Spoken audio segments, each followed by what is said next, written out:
Hello my dear students, कैसे हो सभी और कैसी चल रही है आप लोगों की पढ़ाई। तो आज की वीडियो में हम देखने वाले हैं क्लास 10th जो हमारा साइंस है उसका चैप्टर नंबर 1 रासायनिक अभिक्रिया एवं समीकरण। तो आज की वीडियो में जो हमारा टॉपिक होने वाले दो मोस्ट इंपोर्टेंट टॉपिक लेकर आया हूँ। एक हमारा टॉपिक होगा ऊष्माक्षेपी अभिक्रिया और एक टॉपिक होगा हमारा ऊष्माशोषी अभिक्रिया। इन दो टॉपिक को बहुत ही सरल भाषा में मैं आपको समझाने वाला हूँ। उससे पहले अगर आपने अभी तक इस चैप्टर को बिल्कुल शुरू से नहीं देखा है तो आप मेरे चैनल पर जाकर उन वीडियो को देख लेना, ताकि जो आपका यहाँ पर बेसिक है वो अच्छे तरीके से क्लियर हो जाए। और ये जो चैप्टर है लगभग मैंने यहाँ पर आधा समाप्त कर रखा है। आज की वीडियो में इन दो टॉपिक को कराने के बाद इसमें ओनली 2-3 टॉपिक और बचेंगे, उनको कराने के बाद जो हमारा चैप्टर होगा वो कंप्लीट फिनिश हो जाएगा। तो आज की वीडियो में हमारा यहाँ पर टॉपिक है ऊष्माक्षेपी अभिक्रिया तथा ऊष्माशोषी अभिक्रिया। तो चलिए आज की इस वीडियो की शुरुआत करते हैं। तो जैसे कि जो हमारा ऊष्माक्षेपी अभिक्रिया क्या हो जाएगा, जिस तरीके से मैं यहाँ पर लिख कर लाया हूँ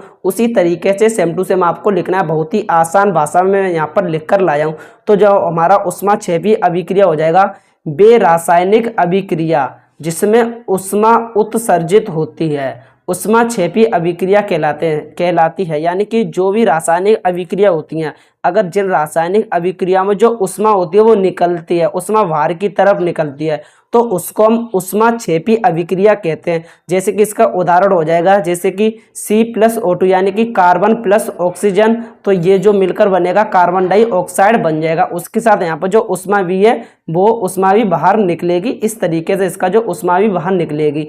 यहाँ पर कार्बन हो जाएगा, ये ऑक्सीजन हो जाएगा। इन दोनों का यहाँ पर जब रिएक्शन होगा तो यहाँ पर कार्बन डाइऑक्साइड हमें प्राप्त होता है। उसके बाद इसी तरीके से इसका जो दूसरा उदाहरण हो जाएगा calcium oxide plus carbon dioxide. जब ये दोनों आपस में मिलकर रिएक्शन करते हैं तो यहाँ पर हमें कैल्शियम कार्बोनेट प्राप्त होता है। उसके साथ जो ऊष्मा भी है इसके साथ यहाँ पर बाहर निकलती है। तो यहाँ पर जो कैल्शियम ऑक्साइड है CaO, इसको बोला जाता है कैल्शियम ऑक्साइड। इसको क्या बोला जाता है स्टूडेंट्स? Calcium oxide. उससे पहले अगर आपको यहाँ पर अभी तक चैनल को सब्सक्राइब नहीं किया तो चैनल को सब्सक्राइब कर लेना, क्योंकि इस चैनल पर मैं आपको यहाँ पर कंप्लीट हाई स्कूल का तैयारी करवाने वाला हूँ। जो हमारा CaO इसको बोला जाता है कैल्शियम ऑक्साइड। उसके बाद जो हमारा CO2 होता है उसको बोला जाता है कार्बन डाइऑक्साइड। इसको कहते हैं कार्बन डाइऑक्साइड। अब जो भी आपको यहाँ पर सूत्र आपको यहाँ पर पता नहीं है तो इसलिए मैं यहाँ पर हिंदी लिखता जा रहा हूँ। उसके बाद जो हमारा CaCO3 हो जाएगा, ये हो जाएगा हमारा कैल्शियम कार्बोनेट। अगर आपको यहाँ पर सूत्र समझने में दिक्कत आ रहा है तो आप मेरे पास कमेंट करना, जितने भी सूत्र होंगे मैं सारे सूत्र को एक ही वीडियो में यहाँ पर कंप्लीट करा दूंगा। क्या मैंने आपको बताया जो ऊष्माक्षेपी अभिक्रिया होती है इसमें ऊष्मा जो है उत्सर्जित होती है, यानी कि ऊष्मा निकलती है, उसको हम ऊष्माक्षेपी अभिक्रिया कहते हैं। जैसे कि C+O2 ये दोनों मिलेंगे तो आपस में रिएक्शन होगा तो कार्बन डाइऑक्साइड हमें प्राप्त होगा, उसके साथ ऊष्मा भी बाहर निकलेगी। इसी तरीके से ये वाला हो जाएगा। उसके बाद जो हमारा अगला टॉपिक हो जाएगा ऊष्माशोषी अभिक्रिया। जब आप बोर्ड एग्जाम में जाओगे तो वहाँ पर आपके पास जो पेपर आएगा उनमें जो साइंस का आपका यहाँ पर पेपर होगा उसमें इन दोनों अभिक्रियाओं में से किसी ना किसी सेट में आपको एक रिएक्शन जरूर देखने के लिए मिलेगी।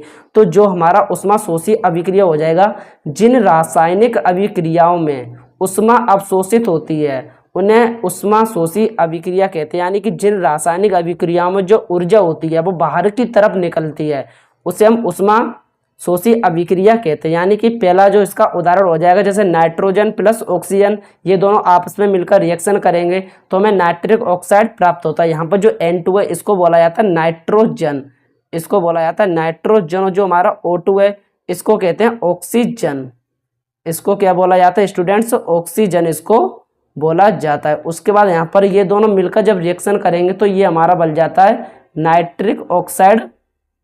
ये हमारा बन जाता है नाइट्रिक ऑक्साइड, ये हमारा बनके तैयार हो जाता है। उसके साथ ये यहाँ पर जो है ऊष्मा भी इसमें बाहर की तरफ निकलती है। जो ऊष्माक्षेपी होता है उसमें जो ऊष्मा होती है वो उसमें मतलब कि उत्पन्न होती है, और इसमें जो ऊष्माशोषी होती है इसमें ऊष्मा निकलती है। इन दोनों में यही डिफरेंट है। ऊष्माक्षेपी में जो ऊर्जा होगी वो हमें प्राप्त होगी, और जो ऊष्माशोषी होती है उसमें जो ऊर्जा होगी या ऊष्मा होगी वो बाहर की तरफ निकलती है। इस तरीके से ये जो है हमारा ऊष्माक्षेपी और ऊष्माशोषी अभिक्रिया कंप्लीट हो जाता है। अगर आपने अभी तक हमारे चैनल को सब्सक्राइब नहीं किया है तो चैनल को सब्सक्राइब कर लेना, क्योंकि इस चैनल पर मैं आपको जितने भी आपका हाई स्कूल है उसके जितने भी आपके यहाँ पर सब्जेक्ट हैं सभी को मैं यहाँ पर कराने वाला हूँ। 6 के 6 सब्जेक्ट मैं आपके एग्जाम से पहले यहाँ पर ख़त्म करा दूंगा, वो भी सारे आपके मोस्ट इम्पोर्टेंट यहाँ पर टॉपिक के साथ और मोस्ट इम्पोर्टेंट जो आपके यहाँ पर क्वेश्चन है उनके साथ मैं यहाँ पर आपको तैयार करवा दूंगा। तो आपको चैनल को सब्सक्राइब कर लेना। इस चैनल पर आपको